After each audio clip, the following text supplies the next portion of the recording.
You're still holding the image of who they could have been. Not who they are, not who they were, but who you needed them to be. The version that would have made everything easier. The version that would have understood you without explanation. The version that would have stayed or changed or finally seen you the way you needed to be seen. And you're still waiting. Even now. Even after everything. Even though you know, somewhere deep down, that the person you needed them to become never existed. Not really. But the waiting doesn't stop just because you know this. The waiting has become its own kind of companion. Familiar. Almost comfortable in its ache. You replay the moments when they almost became that person, when they said something kind or listened carefully or seemed to soften in just the right way. And for a moment you thought, this is it. This is when they finally become who I've been waiting for. But then they didn't. They returned to themselves, to their own patterns, their own wounds, their own way of being that has nothing to do with what you needed. And each time, the disappointment lands again, fresh, as if you're surprised, as if you didn't already know. This is where the suffering lives, not in who they are, but in the distance between who they are and who you needed them to be. That gap, that space where your hope keeps reaching and finding nothing solid to hold. You built an entire story around that gap. A story about what would have happened if they had just changed, if they had just tried harder, if they had just loved you differently. The story feels so real that sometimes you forget it's a story. You forget that you're the one keeping it alive, frame by frame, scene by scene, year after year. And the person you're waiting for, they're not coming, not because they're cruel or broken or wrong, but because they were never yours to shape. They were always just themselves, moving through their own life, carrying their own confusion, their own pain, their own version of waiting for someone else to become something different. You wanted them to complete something in you, to fill something, to finally make you feel the way you thought you'd feel if only they would change. But that feeling you're chasing, it was never theirs to give. It was always something you were placing on them, like a costume that never quite fit. The Buddha said, you yourself, as much as anybody in the entire universe, deserve your love and affection. And yet here you are, still giving your attention to the empty space where someone else was supposed to show up for you. The waiting has become a kind of identity, a way of organizing your inner world. If you stop waiting, who are you then?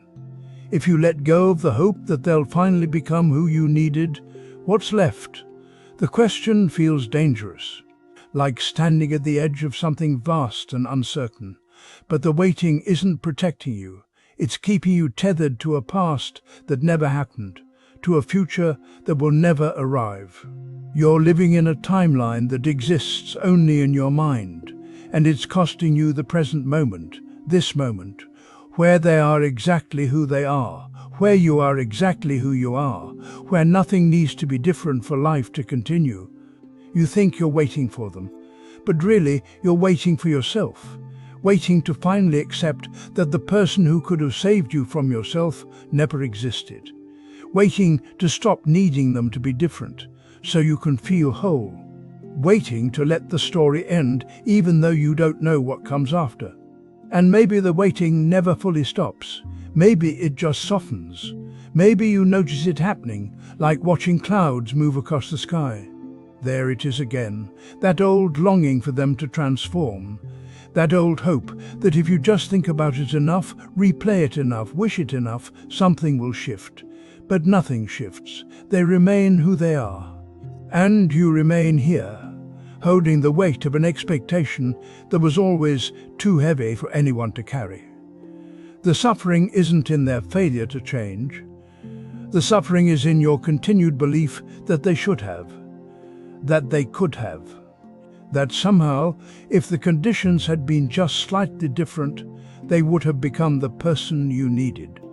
But conditions are never different than they are, and people are never different than they are. And this moment is only ever this moment. You're still waiting. You can feel it, can't you?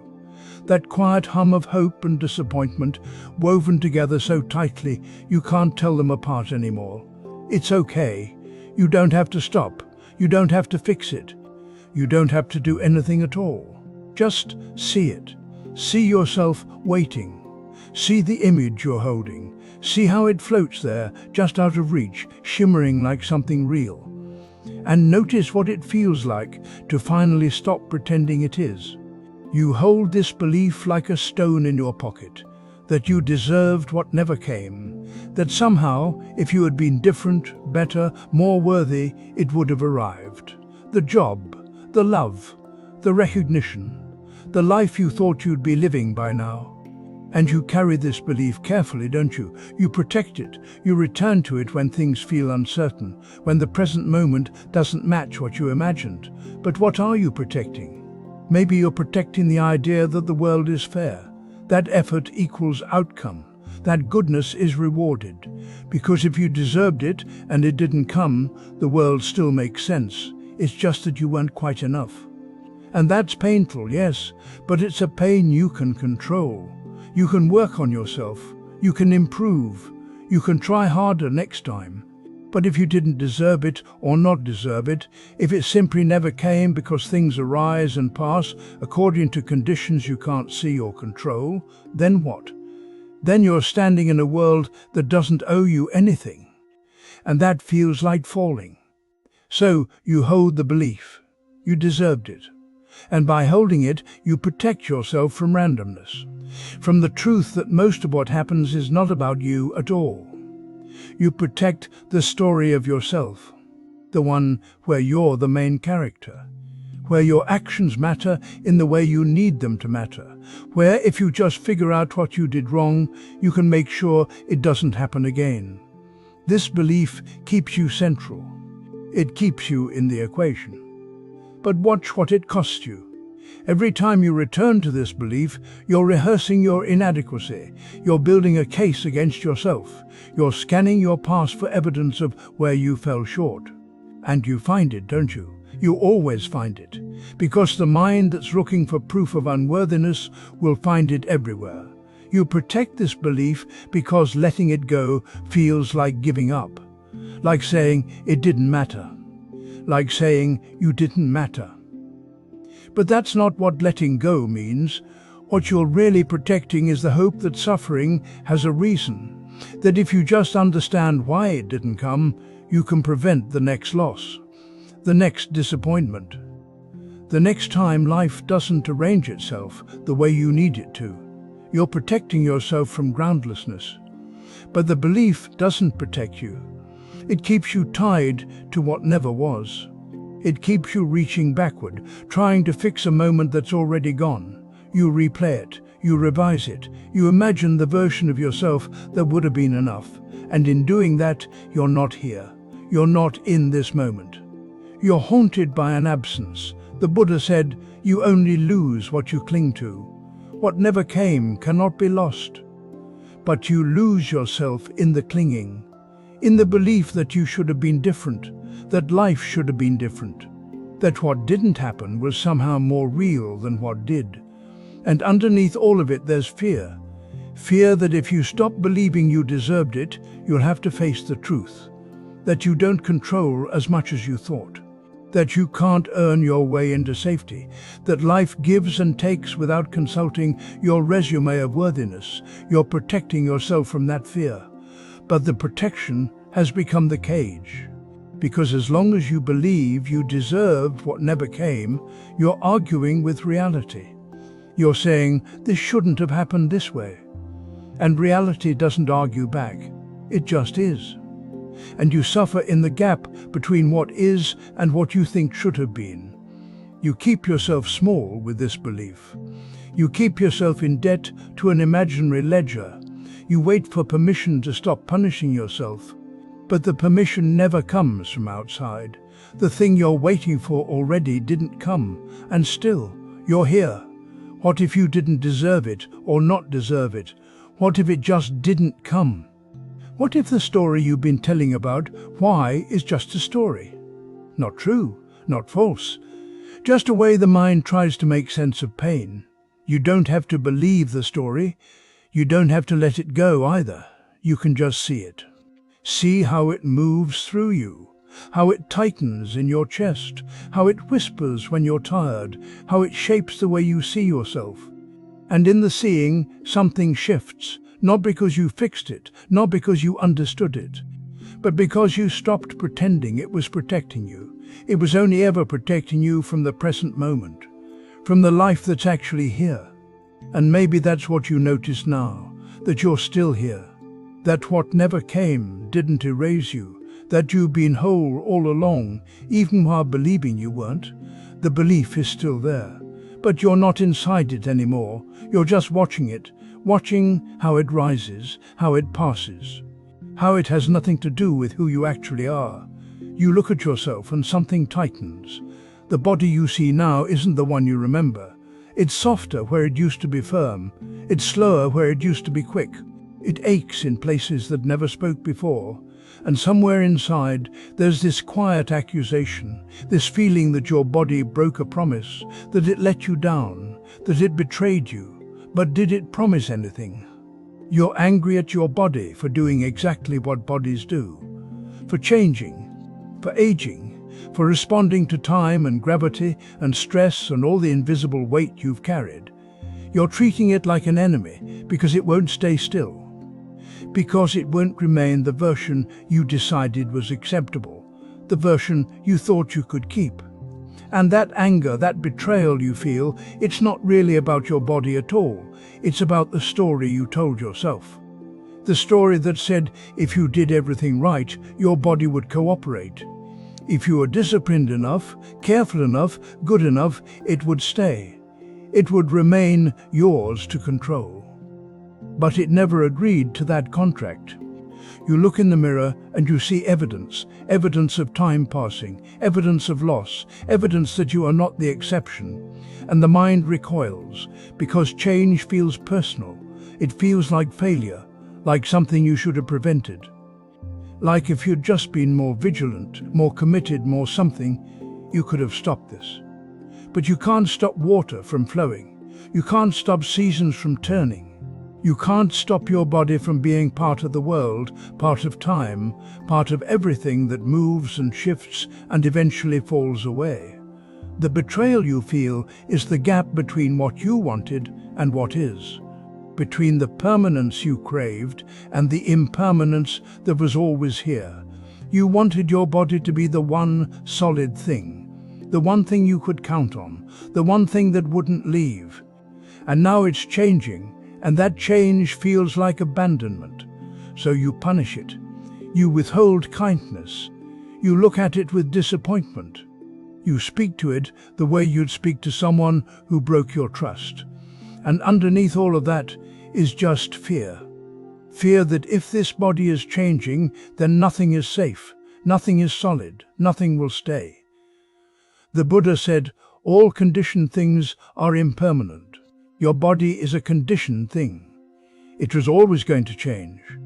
From the very first moment, it was moving toward this, toward softness, toward slowness, toward the reshaping that time brings to everything.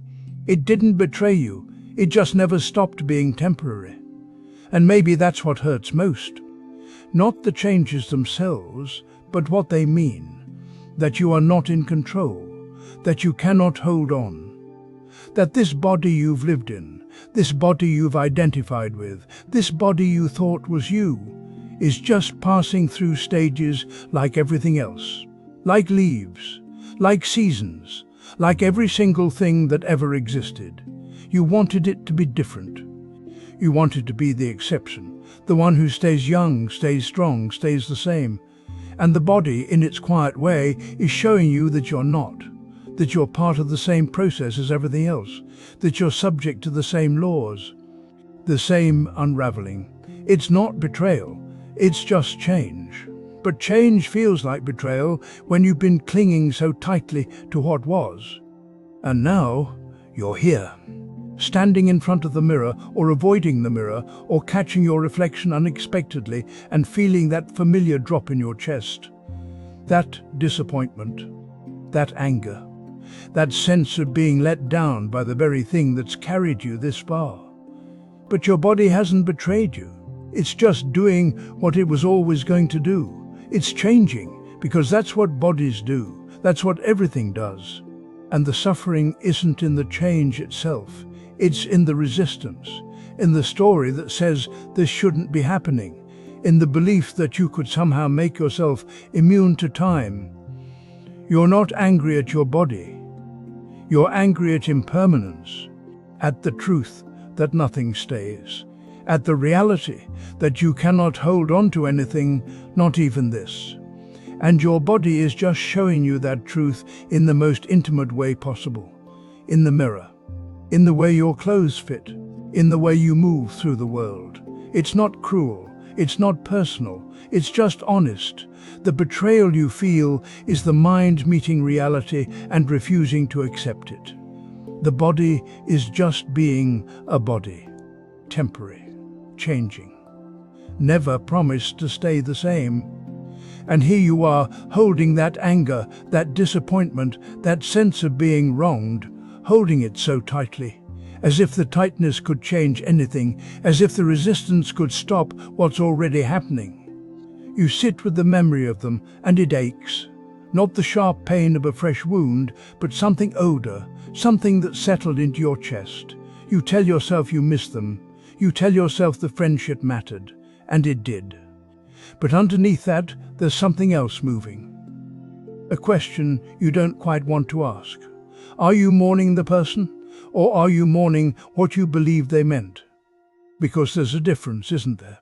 There's the friend as they actually were, changing, distracted, sometimes present, sometimes not.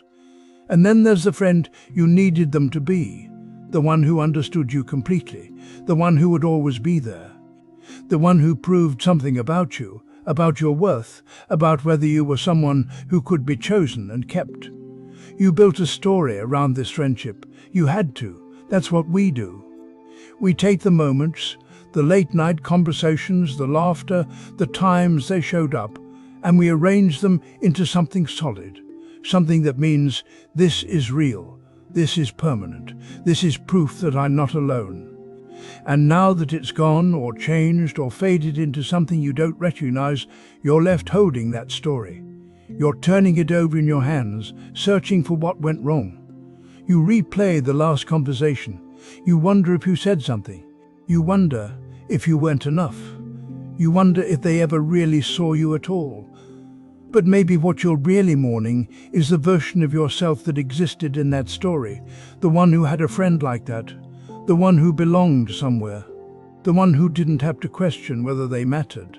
You wanted the friendship to be a fixed point, something you could return to, something that would stay. And when it didn't, when it shifted or ended or just quietly dissolved, it didn't just take the friend away, it took the ground you were standing on. This is where the suffering lives, not in the loss itself, but in what you needed the friendship to be. You needed it to be proof that you were lovable, proof that you were interesting enough, good enough, worth keeping around. You needed it to mean something about you that you couldn't quite believe on your own. And when it changed, that proof disappeared. And now you're left with the same old doubt you had before, the same quiet fear that maybe you're not enough, that maybe you never were. The Buddha said, everything that has a beginning has an ending. Make your peace with that and all will be well. But you don't want to make peace with it. You want the friendship back. Or you want it to have been what you thought it was. You want the story to be true. You want the meaning you gave it to hold.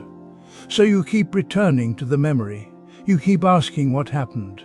You keep trying to find the moment where it broke. Because if you can find that moment, maybe you can understand it. Maybe you can fix it. Maybe you can make it make sense. But the friendship was always changing. It was always impermanent.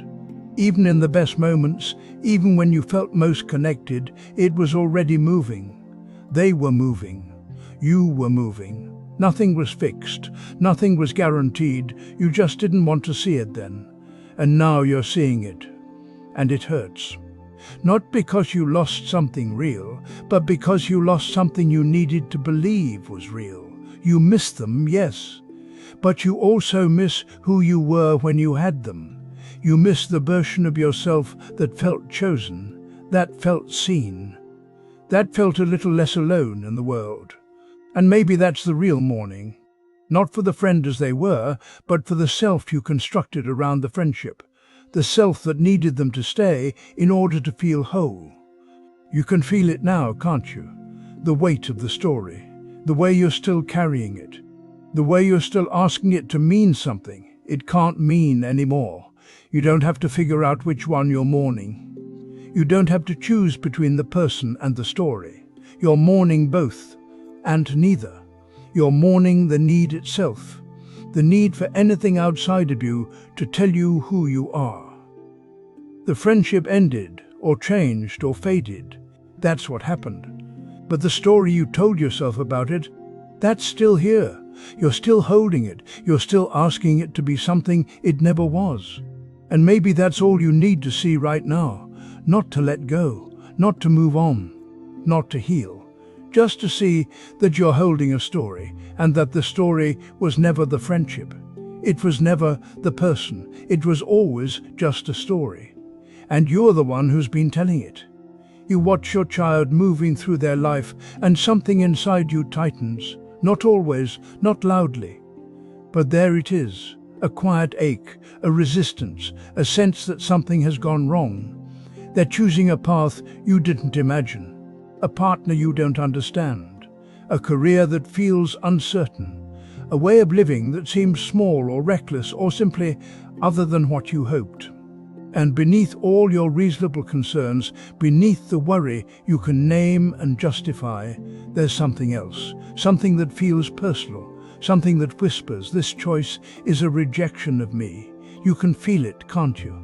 The way their decisions seem to reflect on you, as if their life is a mirror, and what you see there is your own failure, your own insufficiency. You gave them everything you could. You modeled a way of being. You held values, made sacrifices, built a life you believed in. And now they're choosing something different. And it feels like they're saying no, not just to a path, but to you. This is where the suffering lives, not in their choice, but in what you're making their choice mean. You're building a story. You're taking their life, which is simply their life, unfolding as all lives do, and you're turning it into evidence. Evidence that you weren't enough. That your way of living wasn't valuable enough to be chosen. That who you are, what you believe, what you spent your life building, wasn't worth inheriting, and so you feel rejected, not by them really, but by life itself. You watch them and you think, if they truly valued me, they would choose differently. If I had done enough, been enough, they would want what I wanted. Their happiness would look like the happiness I understand. But listen to what's happening here. You're asking them to validate you, to prove your worth by living a life that mirrors yours. You're needing their choices to confirm that your choices were right, that your life meant something, that you matter. This is the grasping. This is where the pain comes from. Because their life isn't about you. It never was, and it never could be. They are not here to complete your story. They are not here to justify your path by walking it themselves. They are here to live, to stumble, to choose, to become.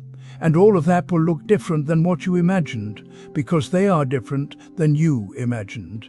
Because life is different than anyone imagines, and still you hold on. You hold on to the picture of who they should be, the life they should want, the values they should cherish.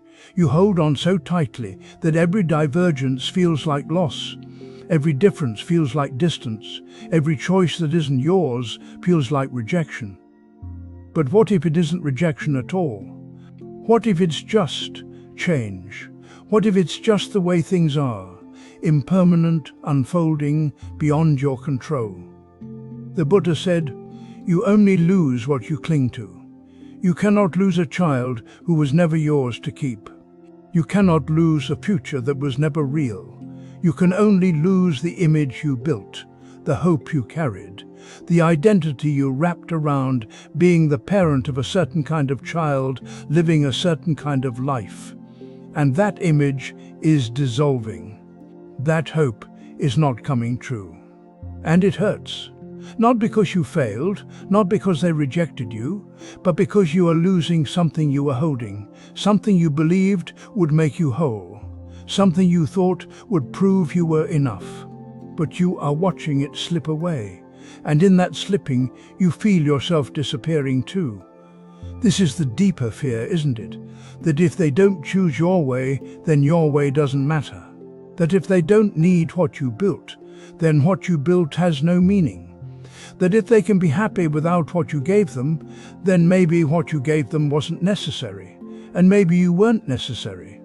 And maybe you don't matter as much as you needed to matter.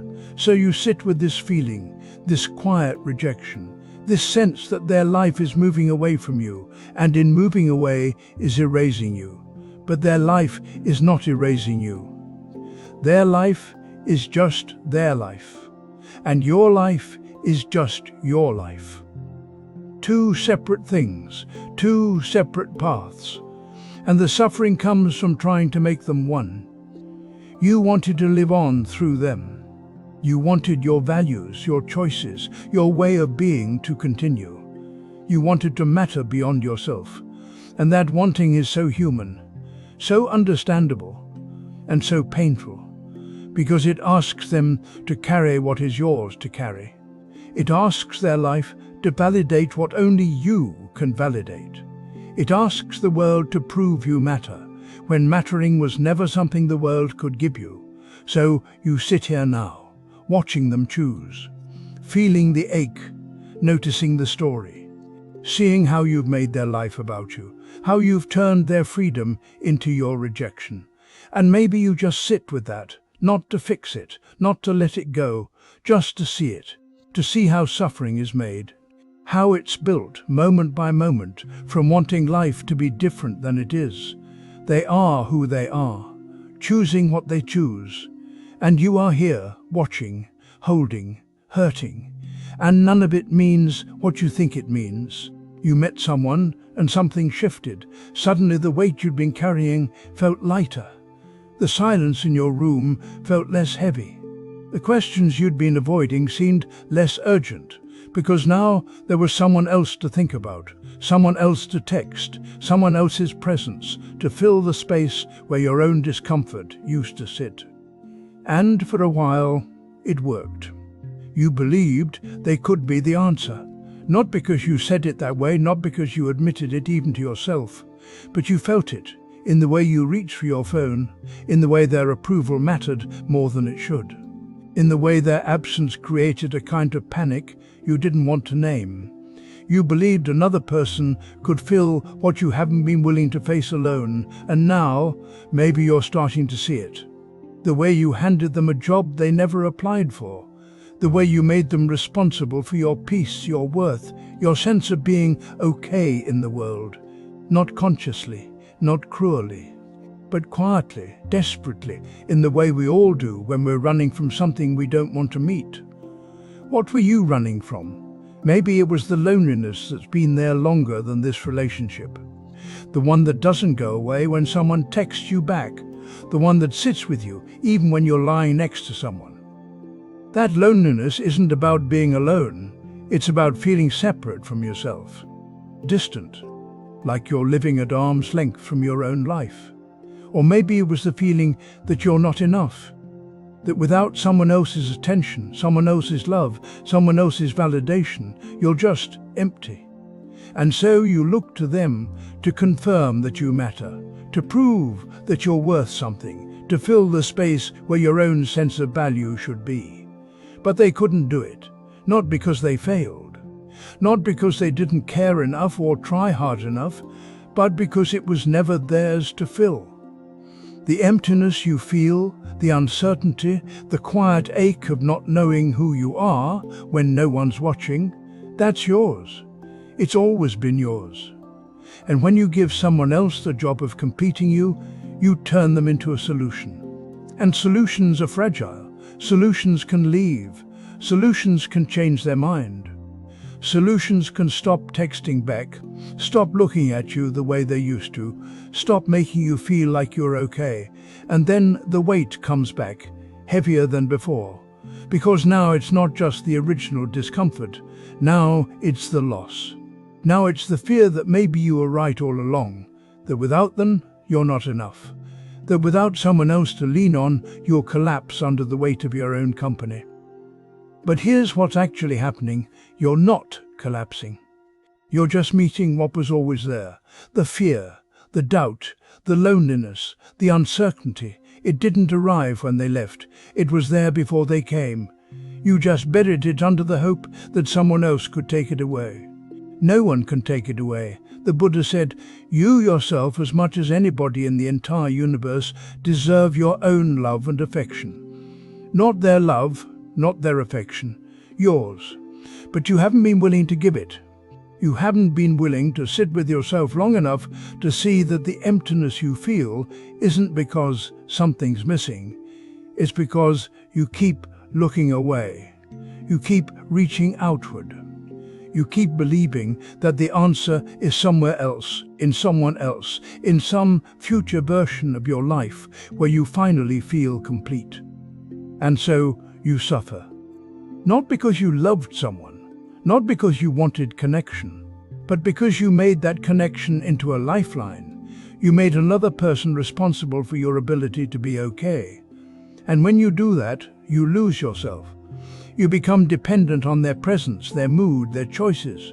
You become a passenger in your own life, waiting for someone else to drive you toward peace. And they can't. They never could. So now you're here, alone again, or maybe still with them, but feeling the truth underneath, that they can't save you, that no one can, that the thing you've been avoiding, the discomfort of your own company, the fear of your own thoughts, the uncertainty of who you are without someone else to define you, is still here, still waiting. And maybe that's not the problem. Maybe the problem is that you've been treating it like something to escape, something to fix, something to cover up with another person's presence. But what if you didn't? What if you just let it be there? The loneliness, the fear, the doubt. What if you stopped asking someone else to take it away and just sat with it, even for a moment, without needing it to change? You might find it's not as solid as you thought, not as permanent, not as true. You might find that you're still here, still breathing, still capable of being with yourself, even when it's uncomfortable. And that's not a solution. It's just seeing. Seeing that you've been running. Seeing what you've been asking others to carry. Seeing that the weight was always yours. And maybe that's okay. You feel the ache, don't you? That hollow place inside where something used to be. Or maybe where something was supposed to be. You call it grief. You say you're mourning what happened. The ending. The loss. The way things fell apart. But underneath that, if you're really honest, there's something else moving. You weren't just holding what you had, you were holding what it was going to become. The version that would finally feel right. The future where everything clicked into place, where you felt safe, where you felt whole, where the restlessness stopped. You built that future in your mind, brick by brick. You used it to get through the present. When today felt too small, too uncertain, too uncomfortable, you reached forward. You touched tomorrow. You lived there, just a little, just enough to breathe. And now that future is gone. So what are you grieving? The person who left? The job that ended? The plan that collapsed? Or the escape route? The place you were going to go when this moment became too much? You might not know. And that's the strange thing about loss. Sometimes what hurts most isn't what you had, it's what you were using to not be here. The present moment has always been difficult for you, not because it's broken, but because it's incomplete. It doesn't offer certainty, it doesn't promise comfort. It just is. And that feels like not enough, so you built a bridge out of hope, out of someday. You told yourself, when this happens, then I'll be okay. When we get there, then I'll feel at peace. When it becomes what it's supposed to become, then I can rest. But the bridge is gone now, and you're standing here, in the present. The place you were always trying to leave. That's what's unbearable, not just the loss, but the fact that you can't use the loss to escape anymore. You can't project yourself into a better version. You can't rehearse the reunion. You can't imagine the redemption. The door closed. The story ended.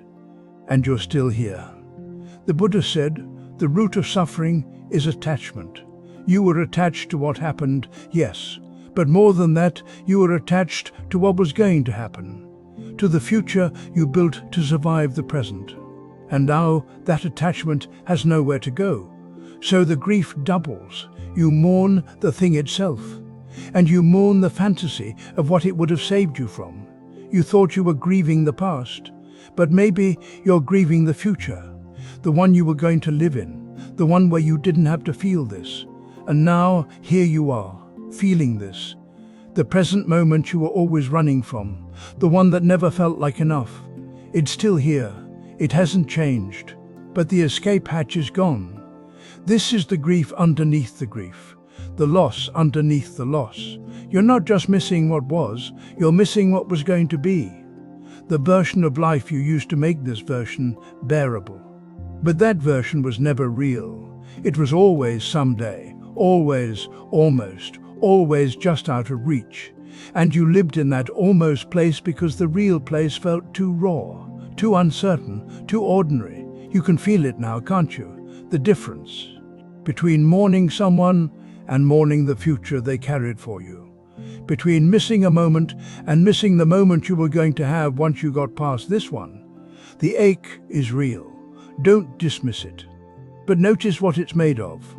Notice how much of it is about what didn't happen, what was never going to happen, what you needed to believe would happen so you didn't have to be here. And now you're here anyway, without the story, without the plan. Without the future you were holding like a shield, just here, in the present, the one you've been running from all along. Maybe the grief isn't about what you lost, maybe it's about what you can't use anymore. The dream that kept you from waking up, the hope that kept you from landing, the tomorrow that kept you from today.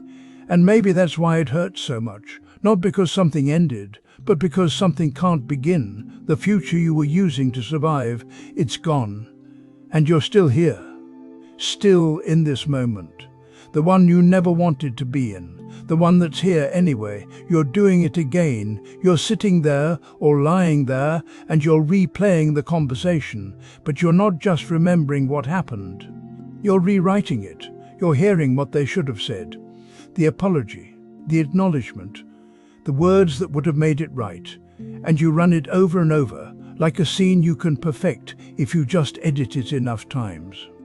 What are you really asking for when you do this? Because it's not just about those words, is it? It's not really about what they should have said. If it were, you could imagine it once and be done. But you're not done. You keep going back. You keep rewriting. You keep waiting for a conversation that already ended. You're asking for something that didn't happen to have happened. You're asking the past to be different than it was. And every time you replay it, every time you script their words the way you needed them, you're creating the same ache, the same gap between what was and what you wanted. You're building the suffering fresh, right now, in this moment. Because the conversation is over. They said what they said, or they said nothing. And that's what happened. That's what is. But you're standing in this moment, reaching back, trying to change something that's already gone. You're not remembering. You're resisting. You're resisting the fact that they didn't see you the way you needed to be seen, that they didn't soften the way you needed them to soften, that they didn't care in the way that would have made the hurt stop. And so you give them the lines. You write the script. You imagine the tenderness or the clarity or the remorse, and for a moment it almost feels real, almost feels like relief. But then you open your eyes and nothing has changed. They still said what they said, or they still said nothing, and you're still here wanting it to be different. What you're really asking for is for your pain to be undone. You're asking for the moment that hurt you to unhappen. You're asking for the past to reach forward and soothe you now. You're asking for them to become someone they weren't, to feel something they didn't feel, to give you something they didn't have. And the tighter you hold that script, the more you replay it, the more you're confirming that you need it. That without those words, you're incomplete. That without their recognition, you can't let go. But you're not incomplete. You're just attached to a story about what should have been. The Buddha said, holding on to anger is like grasping a hot coal with the intent of throwing it at someone else. You are the one who gets burned. You're holding the script. You're clutching the words they should have said, and it's burning you, not them, you. Because they're not in this room, they're not in this moment, they're not replaying anything, they've moved on, or they haven't, but either way, they're not here. You are. And you're the one writing their lines. You're the one directing a play that will never be performed. What would it be like to just stop writing? Not to forgive them, not to let it go, not to make peace with it, just to stop rewriting. To let the conversation be what it was, to let them be who they were, to let the past stay in the past, unchanged, imperfect, incomplete. What would happen if you didn't need them to have said something different? Not because you're strong, not because you're healed, but because you see that replaying it doesn't change it, that imagining their apology doesn't make you whole, that scripting their tenderness doesn't undo the hurt, it just keeps the hurt alive. You're asking for the impossible. You're asking for time to reverse, for someone else to become who you needed, for a moment that's gone to return and be different. And every time you ask, you feel the absence of it. You feel the gap. You're not healing when you replay it. You're reopening. And maybe that's okay to see. Maybe it's enough to just notice that you're doing it, that you're reaching back, that you're trying to rewrite what can't be rewritten. You don't have to stop. You don't have to fix it. You don't have to let anything go. You just have to see it. See that you're asking for something that isn't here, that you're waiting for words that won't come, that you're holding a script for a play that's already over. And in the seeing, maybe something softens, not because you found the right answer, not because you finally let go, but because you stopped pretending the past could be different. And you're here, just here, with what actually is. You measure yourself against things that were never fully yours to control. You do it quietly, almost without noticing. You wake up and before the day has even begun, you're already calculating. How well did yesterday go? Whether you're on track, whether you're enough. And the measuring stick you use, it's made of outcomes, results, things that happened or didn't happen, things other people did or didn't do, things the world gave you or took away. You tell yourself it's reasonable. You tell yourself you're just being responsible, just staying aware, just keeping yourself accountable. But underneath that, there's something else. A tightness. A fear that if the outcome isn't good, then you aren't good. That if the project fails, you failed. That if the relationship ends, you weren't worthy of love. That if the effort doesn't produce the result you wanted, then the effort and you meant nothing. And so you carry this weight, this constant evaluation, this silent courtroom where you are always on trial and the verdict depends on things you could never fully control. You can control your effort, yes.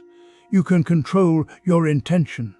You can show up, you can try, you can care deeply. But the outcome? The outcome is touched by 1,000 things, by timing, by other people's choices, by circumstances you didn't create and can't predict, by forces so far beyond you that it's almost strange you ever thought you had full control in the first place. But still, you measure. Still, you wait for the outcome to tell you if you're okay. And when the outcome is good, there's relief. A brief, sweet moment where you feel like you've earned your place, like you've proven something. But it doesn't last, does it? Because now there's the next outcome, the next test, the next thing you have to control to feel like you're enough. The relief was never rest, it was just a pause before the next measurement. And when the outcome is bad or just not what you hoped, you collapse inward. You search yourself for what you did wrong. You replay the effort, the choices, the moments, looking for where you failed. And even if you can't find a clear mistake, you still carry the failure as if it's yours. As if you were supposed to control the uncontrollable. This is the trap. Not that you care about outcomes, not that you try, but that you've tied your worth to something that was never stable. Something that shifts and changes and depends on forces far beyond you. You've built your sense of yourself on sand, and now you're exhausted from trying to keep it solid. You do this because somewhere long ago you learned that your value had to be earned, that it wasn't inherent, that you had to prove it again and again through what you produced, what you achieved, what you made happen. And outcomes seemed like the clearest proof. The most objective measure. If it worked, you were good. If it didn't, you weren't. But outcomes don't measure you. They measure conditions. They measure timing and chance, and the choices of others, and the way things happen to come together or fall apart. They measure the world, not your worth. The rain falls equally on the just and the unjust. This is what the world does. It moves, it shifts, it gives and takes without consulting your effort or your heart. And yet you keep measuring. You keep waiting for the outcome to tell you that you're okay, that you were right to try, that you matter. But what if your worth was never in the outcome? What if it was never something you had to earn or prove or control into existence? What if it was just here, quiet and steady, beneath all the measuring? You can see it if you look closely. The way you keep reaching for control. The way you tense up when the outcome is uncertain. The way you brace yourself, as if your whole self is on the line. You can see how tiring it is. How much energy it takes to keep evaluating, keep measuring, keep trying to make the uncontrollable controlled. And you can see that the outcomes keep coming, regardless. They rise and fall, they succeed and fail, they come together and fall apart. And none of it, not one bit of it, was ever a measure of you. You are not the outcome. You are the one who tries, who cares, who shows up. And that was always enough, not because it produces results, but because it's true, because it's real, because it's yours. The measuring continues. The outcomes keep arriving. But maybe, just for now, you can see it happening. See the way you tie yourself to things you were never meant to control. See the exhaustion of it. See how the worth you're looking for was never out there in the results. It's here. It was always here. And it doesn't need the outcome to prove it. You sit with this question and already something tightens in your chest. There's a person you imagined you would become. Someone more certain, more complete, more arrived. And then there's who you are now. Sitting here. Carrying this quiet disappointment like a stone you can't quite put down. The disappointment isn't really about what you've done or haven't done. It's about the gap. The distance between the person you thought you'd be by now and the person you see in the mirror each morning. That person who still worries, who still feels small sometimes, who still doesn't have it all figured out. But notice what's happening. You're measuring yourself against an image, a fantasy that once felt so real, so solid, like a place you could actually reach. You told yourself, when I get there, when I become that, then I'll be okay.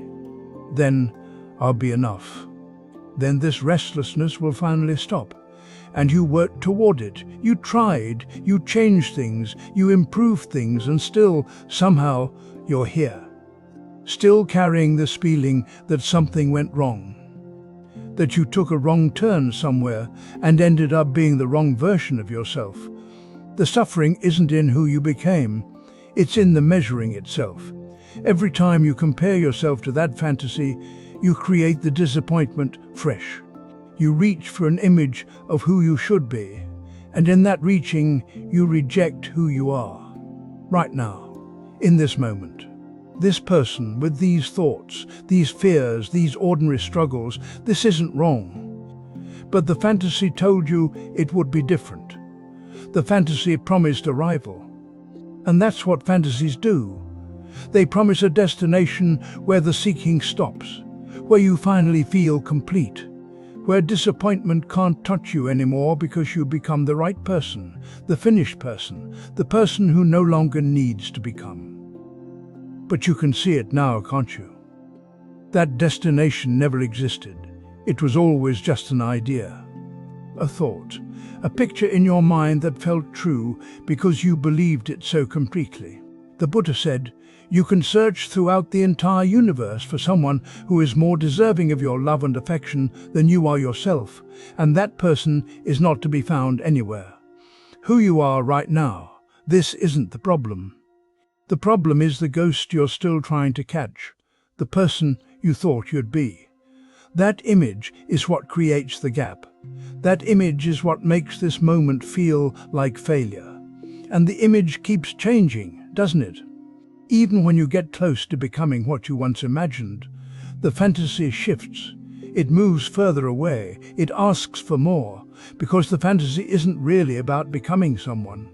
It's about escaping this uncertainty, this ordinariness, this feeling of not being enough. You're disappointed because you believed the fantasy was real. You mistook it for a place you could actually stand. And now you're here, being human, being imperfect, being unfinished, and it feels like you failed. But what if you didn't fail? What if there was never anywhere to arrive? The person you became, this person, is just what happened when life moved through you, when circumstances shaped you, when you made choices with the awareness you had, when you tried and fell short and tried again. This person isn't wrong. This person is just impermanent, just changing, just being. The fantasy, though, the fantasy demands permanence. It demands that you become someone fixed, someone complete, someone who never doubts or stumbles or feels lost. It demands the impossible. And so you're caught between two things that were never real, the person you thought you should be, and the idea that becoming that person would end your suffering. But suffering doesn't end when you become the right person. It ends when you stop needing to become. When you stop measuring, when you stop reaching for the image, when you let yourself be here, incomplete, uncertain, still figuring it out. This disappointment you feel, it's not pointing to your failure. It's pointing to the fantasy, to the belief that there was ever a version of you that would be enough to silence the doubt. You're not disappointed in who you became. You're disappointed that becoming didn't save you. And it won't. It can't. Because the person you are is always changing, always moving, always unfinished. That's not a problem to solve. That's just what it means to be alive. The fantasy promised you solid ground. But there is no solid ground. There's just this moment, this breath, this person exactly as you are, carrying exactly what you're carrying. You don't need to become anyone else. You don't need to fix what went wrong. You just need to see that the destination was never real. And in seeing that, maybe the disappointment softens, not because you've arrived, but because you've stopped trying to. You see someone succeed and something inside you tightens. Not just envy, something sharper, something that feels like loss. As if their achievement reached into your life and took something from you, something you thought was yours. But what was it exactly? What did they take? You might say it was your chance, your moment, your place in line. As if success were a limited resource, and they claimed the portion that belonged to you. As if there were only so much recognition to go around, only so many seats at the table, and now yours is gone. Or maybe it was your potential, the belief that you could have done that you were capable of it. And their success proves something about the distance between where you are and where you thought you were. It exposes the gap, and the gap feels like theft. Or maybe it was your story, the one where you were special, where your talent mattered, where your effort would eventually be seen. Their success doesn't fit into that story, it disrupts it.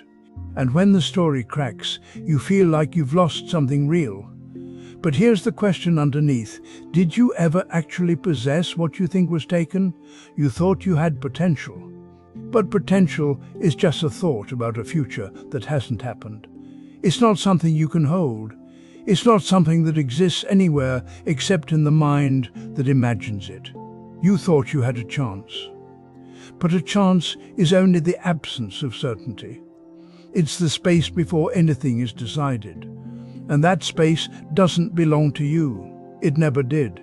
You thought you had a place, a role, an identity as someone who could. But that identity was always just a collection of ideas you repeated to yourself. It was never solid. It was never safe. Their success didn't take anything from you. It revealed that what you thought you possessed was never in your hands to begin with. And this is where the suffering sharpens. Because you're not just watching someone else succeed, you're watching the collapse of something you built inside yourself, a sense of who you are, a sense of what you deserve, a sense of what the future was supposed to hold. You built it carefully, you tended it. You used it to feel stable, to feel oriented, to feel like your life was moving somewhere.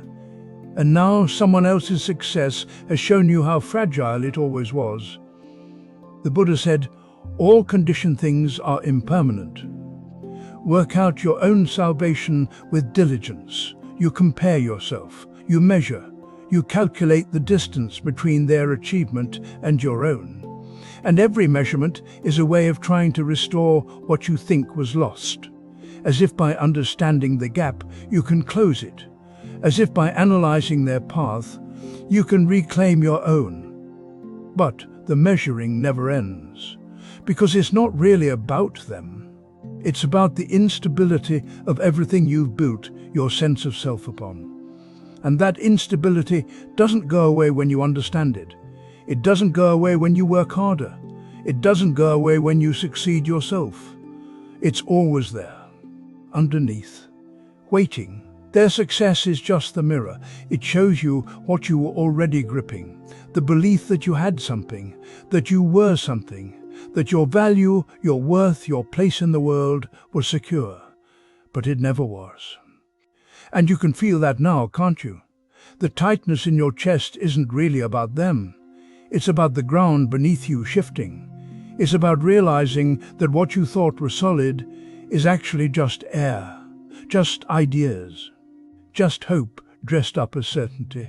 You wanted to believe you possessed something, that your talent was yours, that your future was yours, that your identity as someone capable, someone worthy, someone seen, was something you could count on.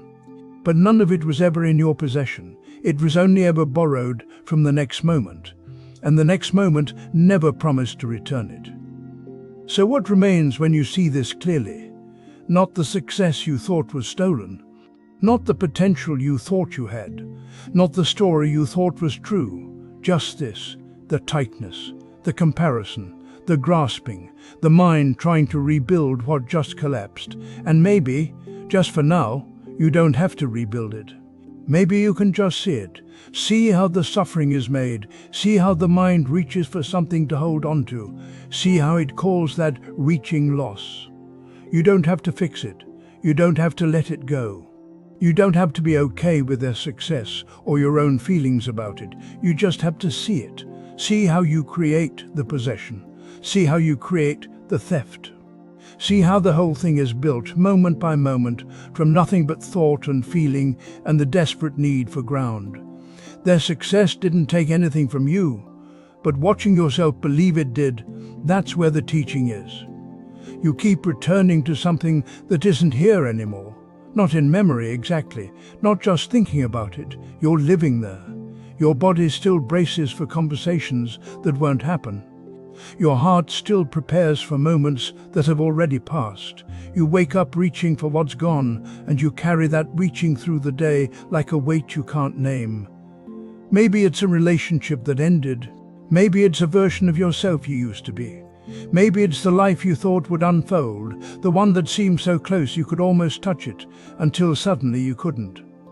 And the question sits there quietly. Are you suffering because it won't happen, or because you're still trying to live there? Because there's a difference, isn't there? One is grief, the other is refusal. You can feel it in your chest sometimes. That tightness, that sense of waiting for something that isn't coming. You're standing in today, but you're not really here.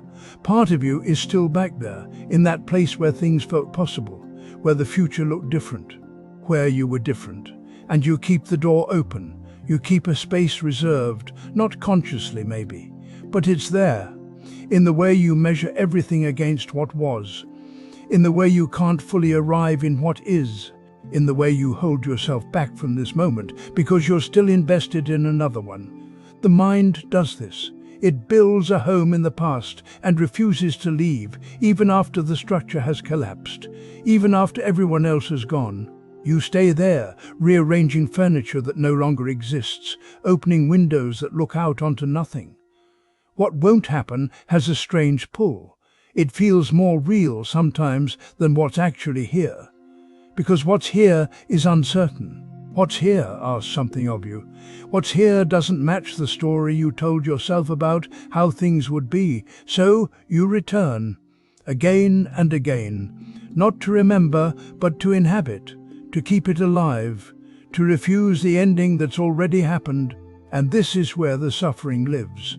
Not in the loss itself, but in the trying to make the past still be present. The trying to force what's finished to continue. The trying to live in two places at once, and the exhaustion that comes from that impossible split. You can feel it, can't you? The way it drains you, the way it keeps you from being fully anywhere, the way it makes everything feel distant, muted, like you're watching your life through glass. Because you are. You're watching from that other place, that place that won't happen, that place you're still trying to live. The Buddha said, you only lose what you cling to. And maybe that sounds backwards at first, because didn't you already lose it? Isn't that why you're suffering? But the losing continues. Every time you try to live there, every time you refuse what is, every time you turn away from this moment to preserve that one, the loss happens again, and again, and again. Not because the past keeps disappearing, but because the present does. This moment, right here, it's passing while you're somewhere else. And you know this. You can feel it. The life that's actually happening, slipping by while you tend to the life that isn't. And still, you stay. Still, you try to make it work. Still, you arrange yourself around an absence, as if your devotion could bring it back. As if your refusal to move forward could make time move backward. But it can't, and it won't. And somewhere in you, you already know this. The question isn't whether you should let go. The question isn't what you should do. The question is just, can you see it? Can you see how you're creating this? How you're choosing, moment by moment, to live in what won't happen instead of what is? Not to judge it, not to fix it, just to see it, because maybe the suffering isn't about what you lost. Maybe it's about where you're standing, and where you're standing is nowhere, a place that exists only in your refusal to be here. And you can feel that, can't you? The homelessness of it, the way it leaves you nowhere at all. Not there, because there is gone. Not here, because you won't arrive. Just suspended, just waiting, just trying to live where life isn't happening anymore. And the question remains, quiet and patient, asking nothing of you but awareness. Are you suffering because of what won't happen, or because you're still trying to live there?